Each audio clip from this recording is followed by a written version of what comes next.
రాష్ట్ర వ్యాప్తంగా ధాన్యం సేకరణలో చిన్న తప్పు జరగడానికి కూడా వీల్లేదన్నారు ముఖ్యమంత్రి చంద్రబాబు. ఈవీఆర్ఎస్ ద్వారా రైతుల నుంచి అభిప్రాయాలు సేకరిస్తామని కూడా చెప్పారు. కృష్ణా జిల్లాలో పర్యటించారు. పెనమలూరు నియోజకవర్గంలో గంగూరు, ఈడ్పుగల్లు వెళ్ళి అక్కడ రైతు సేవా కేంద్రాల దగ్గర ధాన్యం కొనుగోలు కేంద్రాన్ని పరిశీలించారు.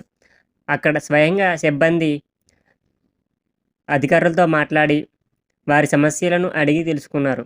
ధాన్యం సేకరణ విషయంలో ఎక్కడ తప్పు జరిగినా కఠిన చర్యలు తప్పవని అధికారులను హెచ్చరించారు. ధాన్యం సేకరణకు సంబంధించి గతంలో రైతులకు నెలల తరబడి డబ్బులు ఇవ్వకుండా వేధించారన్నారు చంద్రబాబు.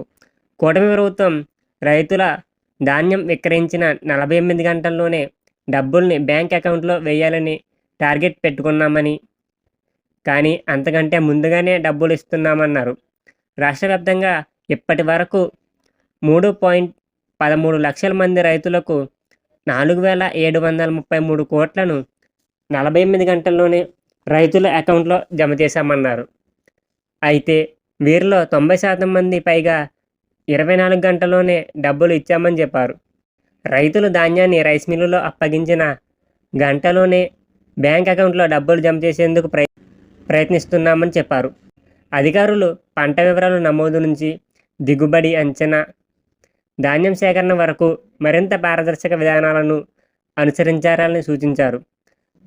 అలాగే ఆధునిక సాంకేతికతలను జోడించి మరింత దిగుబడి పెంచేలా చేయాలని వ్యవసాయ శాఖ అధికారులను సూచనలు చేశారు.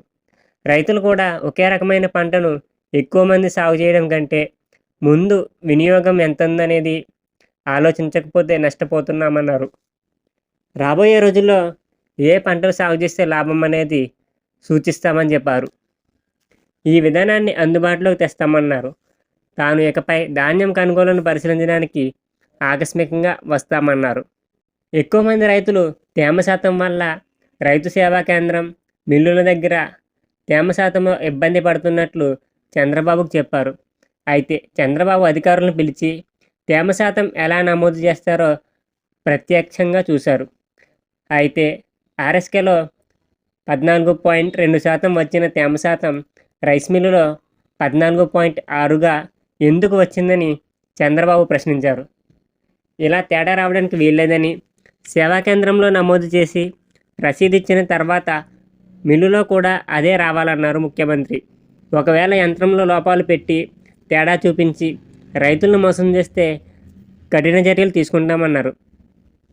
రైతులకు దిగుబడి ఎంత వస్తుందో నమోదు చేయాలని, ఒకవేళ ఎవరి దగ్గరైనా పంట బాగా పండితే సాగు పద్ధతులు ఏంటో తెలుసుకోవాలని సూచనలు చేశారు. ఈ వీడియో మీకు నచ్చినట్లయితే లైక్ చేసి మన ఛానల్ని వెంటనే సబ్స్క్రైబ్ చేసుకోండి.